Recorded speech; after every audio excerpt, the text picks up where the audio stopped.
ফাল্গুন মাসের শেষ দিক, শীত প্রায় চলে গেছে, কিন্তু রাতের বাতাসে এখনও হালকা ঠান্ডা রয়ে গেছে। গ্রাম বাংলার রাত তখন অন্যরকম। দিনের কোলাহল থেমে গেলে চারপাশে শুধু নিস্তব্ধতা। দূরে কোথাও ঝিঝি পোকার ডাক, মাঝে মাঝে কুকুরের অকারণ চিৎকার, আর পুরনো গাছের পাতায় বাতাসের শো শো শব্দ। আমাদের গ্রামের নাম ছিল শালিখার চর। নদীর ধারে ছোট্ট একটা গ্রাম, চারপাশে ধান ক্ষেত, বাঁশঝাড়, মাটির রাস্তা আর ছড়িয়ে ছিটিয়ে কয়েকটা টিনের ঘর। দিনে জায়গাটা খুব সাধারণ মনে হলেও রাত নামলে পুরো গ্রামটার চেহারা বদলে যেত। বিশেষ করে গ্রামের পশ্চিম পাশে একটা পুরনো রাস্তা ছিল, যেটা গিয়ে মিশেছে একটা পরিত্যক্ত জমিদার বাড়ির ভাঙা ফটকের সামনে। লোকজন সেই রাস্তা এড়িয়ে চলত, কারণ সেই রাস্তা নিয়ে বহু পুরনো একটা কথা গ্রামে প্রচলিত ছিল। মানুষজন বলতো, রাত 12টার পর যদি কেউ দরজায় 3বার কড়া নাড়ে, কখনো দরজা খুলবি না, কারণ বাইরে যে দাঁড়িয়ে থাকে সে সব সময় মানুষ হয় না। আমি এসব কথা কখনোই বিশ্বাস করতাম না। আমার নাম নাইম। তখন আমার বয়স 26। পাশের বাজারে একটা ফার্মেসিতে কাজ করতাম। দোকান বন্ধ করতে করতে প্রায়ই রাত হয়ে যেত।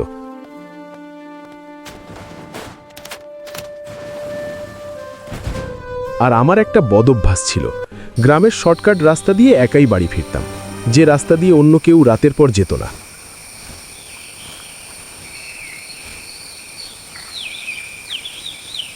সেদিনও তেমনই একটা রাত ছিল।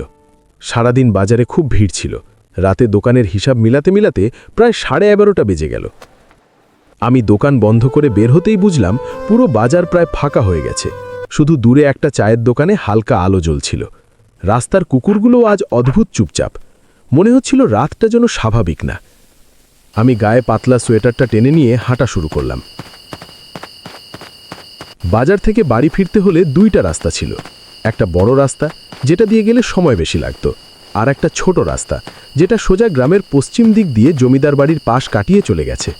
আমি সবসময় শর্টকাটটাই নিতাম, কারণ আমি ভাবতাম ভূত যদি সত্যিই থাকতো তাহলে এতদিনে একবার হলেও আমার সামনে আসত।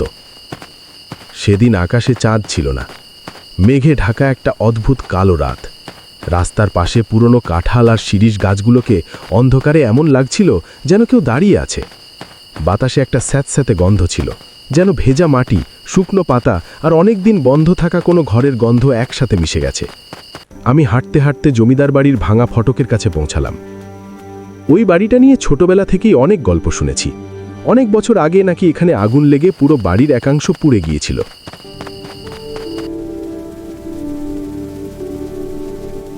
কারো মতে দুর্ঘটনা, কারো মতে অভিশাপ। কেউ বলতো ওই বাড়ির ভেতর এক বিধবা মহিলা একা থাকত, যার ছেলে নাকি এক রাতে নিখোঁজ হয়ে যায়। তারপর থেকে নাকি মাঝরাতে বাড়িটার ভেতর থেকে কান্নার শব্দ শোনা যেত। কেউ নিশ্চিত করে কিছু বলতে পারত না, কিন্তু একটা কথা সবাই বলতো, ওই বাড়ির পাশ দিয়ে যাওয়ার সময় কখনো পিছনে তাকাবি না। আমি অবশ্য এসব শুনে শুধু হাসতাম। কিন্তু সেদিন বাড়িটার সামনে পৌঁছে হঠাৎ আমার বুকের ভেতর কেমন যেন ধক করে উঠল। কারণ ভাঙা ফটকের ভেতর অন্ধকারের মাঝে আমি যেন খুব ক্ষীণ একটা আলো দেখতে পেলাম। প্রথমে ভাবলাম হয়তো কারো টর্চের আলো, অথবা গ্রামের কোনো ছেলে সাহস দেখাতে ঢুকেছে। কিন্তু একটু দাঁড়িয়ে ভালো করে তাকাতেই বুঝলাম আলোটা নড়ছে না, এক জায়গায় স্থির, যেন ভেতরে কোথাও একটা পুরনো কুপি বা লণ্ঠন জ্বলছে। আমার কৌতূহল হলো। আমি রাস্তার উপর দাঁড়িয়ে কিছুক্ষণ তাকিয়ে রইলাম। বাতাস থেমে গেছে, চারপাশ অদ্ভুত চুপচাপ, ঝিঝি পোকার ডাক পর্যন্ত নেই। ঠিক তখনই আমি শুনতে পেলাম ঠক ঠক ঠক। শব্দটা আসছে জমিদার বাড়ির ভেতর থেকে, যেন কেউ কাঠের দরজায় ধীরে ধীরে কড়া নাড়ছে। আমি দাঁড়িয়ে গেলাম, গলা শুকিয়ে গেল। আবার শব্দটা এলো, ঠক ঠক ঠক, একদম সমান তালে, ধীরে, অপেক্ষা করিয়ে। আমি নিজেকে বোঝালাম হয়তো বাতাসে কোনো ভাঙা জানালা নড়ছে, হয়তো দরজার পাল্লা দুলছে, এতেই এত ভয় পাওয়ার কিছু নেই। কিন্তু তারপরই আমি বুঝলাম একটা অদ্ভুত ব্যাপার। বাতাসই তো নেই, তাহলে শব্দটা হচ্ছে কিভাবে? আমার শরীরের ভেতর দিয়ে ঠান্ডা একটা স্রোত নেমে গেল। আমি দ্রুত হাঁটা শুরু করলাম। মনে মনে ভাবলাম, যাই হোক, ওদিকে তাকানোর দরকার নেই। কিন্তু 10-15 কদম যাওয়ার পরই পেছন থেকে আবার সেই শব্দটা ভেসে এলো, ঠক ঠক ঠক। এবার আগের চেয়ে একটু কাছে। আমি থেমে গেলাম, পেছনে তাকাইনি, কিন্তু কান খাড়া করে দাঁড়িয়ে রইলাম। কিছুক্ষণ নীরবতা, তারপর খুব আস্তে একদম কানের কাছে এসে যেন কেউ ফিসফিস করে বলল, দরজাটা খোল। দরজাটা খোল। আমার বুকের ভেতর জমে গেল। আমি সঙ্গে সঙ্গে ঘুরে দাঁড়ালাম। পেছনে কেউ নেই, শুধু ভাঙা জমিদার বাড়ির ফটক, কালো অন্ধকার আর ভেতরে সেই ক্ষীণ আলো। আমি এবার সত্যি ভয় পেলাম। পা যেন মাটিতে আটকে গেছে। কয়েক সেকেন্ড আমি শুধু দাঁড়িয়ে রইলাম। তারপর নিজেকে জোর করে হাঁটা শুরু করলাম। এবার আর হাঁটা নয়, প্রায় দ্রুত পা ফেলে এগোচ্ছি। যখন বাড়ি পৌঁছালাম তখন রাত প্রায় 12টা পেরিয়ে গেছে। আমাদের বাড়িটা ছিল গ্রামের একেবারে শেষ দিকে। ছোট্ট টিনের ঘর, সামনে উঠান, পাশে একটা আম গাছ। বাবা মারা গেছেন অনেক আগেই। আমি আর আমার মা এই দুইজনেই থাকতাম। সেদিন বাড়ি ফিরে দেখি মা ঘুমিয়ে পড়েছেন। আমি আস্তে করে দরজা খুলে ভেতরে ঢুকে গেলাম। মাকে কিছু বললাম না, কারণ জানতাম বললে উনি অযথা ভয় পাবেন। আমি হাত মুখ ধুয়ে খেয়ে শুয়ে পড়লাম, কিন্তু ঘুম এলো না। মনে হচ্ছিল সেই ঠক ঠক ঠক শব্দটা এখনো কানে বাজছে। চোখ বন্ধ করলেই জমিদার বাড়ির ভাঙ্গা ফটক, ভেতরের আলো আর সেই ফিসফিস কণ্ঠস্বর মনে পড়ছে। আমি পাশ ফিরলাম।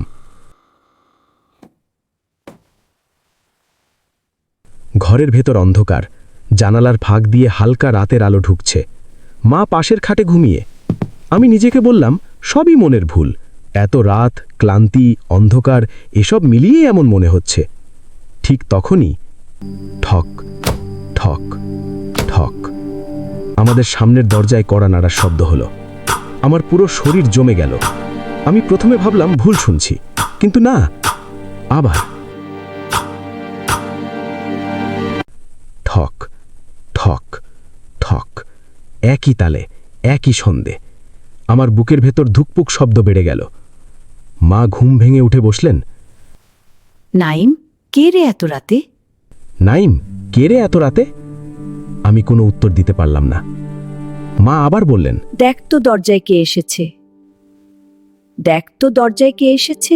আমি গলা শুকিয়ে বললাম, না, দরজা খোলার দরকার নেই। মা অবাক হয়ে বললেন, কেন? এই গ্রামে তো সবাই পরিচিত, হয়তো কেউ জরুরি দরকারে এসেছে। ঠিক তখনই বাইরে থেকে এক নারী কণ্ঠ শোনা গেল। আপা, দরজাটা একটু খোলেন। আমার মেরুদণ্ডে বরফের মতো ঠান্ডা কিছু নেমে গেল। কণ্ঠটা খুব স্বাভাবিক, একজন গ্রামের মহিলার মতোই শোনাচ্ছে, কিন্তু আমার মনে হলো এই স্বাভাবিকতার ভেতরেই যেন কিছু অস্বাভাবিক লুকিয়ে আছে। মা উঠে দাঁড়াতে গেলেন। দরজা খুলবেন না। মা বিরক্ত হয়ে বললেন, তোর কি হয়েছে? মানুষ দরজায় দাঁড়িয়ে আছে। বাইরে থেকে আবার সেই কণ্ঠস্বর এলো। আপা, আমার বাচ্চাটা অসুস্থ, একটু পানি দেন। আমি কাঁপতে কাঁপতে দরজার দিকে তাকিয়ে রইলাম। তারপর হঠাৎ মনে পড়ল ছোটবেলায় শোনা সেই কথা। রাত 12টার পর যদি কেউ দরজায় 3বার কড়া নাড়ে, কখনো দরজা খুলবি না, কারণ বাইরে যে দাঁড়িয়ে থাকে সে সব সময় মানুষ হয় না। আমার হাত পা ঠান্ডা হয়ে গেল। আমি মাকে ধীরে ধীরে সব বললাম। জমিদার বাড়ির সামনে আলো, কড়া নাড়ার শব্দ, ফিসফিস কণ্ঠস্বর, সব বললাম। মা শুনে একদম চুপ হয়ে গেলেন। বাইরে তখনও নরম গলায় ডাক আসছে, আপা, খুলেন, খুব দরকার। আপা, খুলেন, খুব দরকার। আপা। মা আমার দিকে তাকালেন। আমি দেখলাম তার চোখেও ভয় নেমে এসেছে। তারপর মা খুব নিচু গলায় বললেন, কালকে দুপুরে রহিমনের বউ মারা গেছে। আমি যেন মাথায় আঘাত খেলাম, কারণ বাইরে যে কণ্ঠটা শোনা যাচ্ছে সেটা একদম রহিমনের বউয়ের গলার মতো। আমার ঠোঁট শুকিয়ে গেল। বাইরে আবার কড়া নাড়ার শব্দ, ঠক ঠক ঠক, এবার আগের চেয়ে একটু জোরে। আমি আর মা নিঃশব্দে বসে রইলাম। হঠাৎ দরজার নিচের ফাঁক দিয়ে ভেতরে একটা জিনিস ঢুকে এলো। প্রথমে বুঝতে পারিনি, তারপর দেখলাম ওটা পানি, কালো ঘোলা কাদা মাখা পানি। আমার বুক ধক করে উঠল।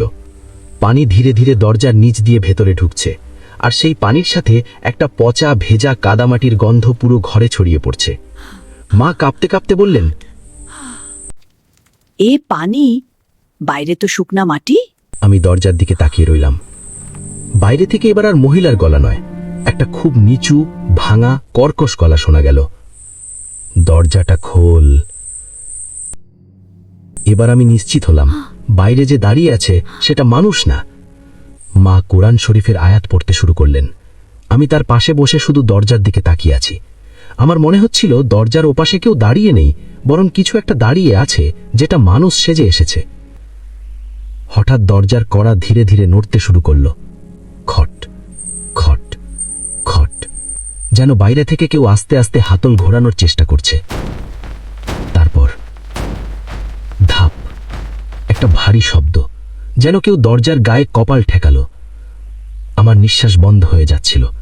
তারপর দরজার ওপাশ থেকে খুব আস্তে একদম মানুষের কান্নার মতো একটা শব্দ ভেসে এলো।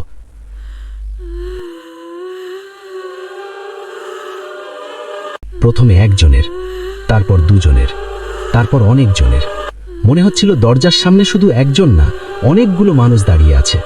সবাই একসাথে কাঁদছে, ফিসফিস করছে, দরজায় হাত রাখছে। মা হঠাৎ আমার হাত শক্ত করে চেপে ধরলেন। আমি তার দৃষ্টি অনুসরণ করে দরজার নিচে তাকালাম। দরজার নিচের ফাঁক দিয়ে এবার শুধু পানি না, একটা আঙুল ঢুকছে, মানুষের আঙুল, ভেজা, কালচে, নখে কাদা লেগে আছে। ওটা ধীরে ধীরে ভেতরে ঢুকে মেঝে আছড়াতে লাগলো, খরর খরর। আমার মাথা ঝিমঝিম করতে লাগলো। আমি ভয়ে প্রায় চিৎকার করে উঠতে চাইছিলাম, ঠিক তখনই বাইরে থেকে একদম স্পষ্ট একটা কণ্ঠস্বর এলো, নাইম, নাইম, দরজা খোল বাবা। আমি জমে গেলাম, কারণ কণ্ঠটা আমার বাবার গলা। আমাদের গল্পটি শেষ হলো। যদি গল্পটি ভালো লেগে থাকে তাহলে অবশ্যই লাইক, শেয়ার, সাবস্ক্রাইব করতে ভুলবেন না। হ্যাঁ, লাইক, শেয়ার, সাবস্ক্রাইব করুন। আপনাদের সবাইকে ধন্যবাদ।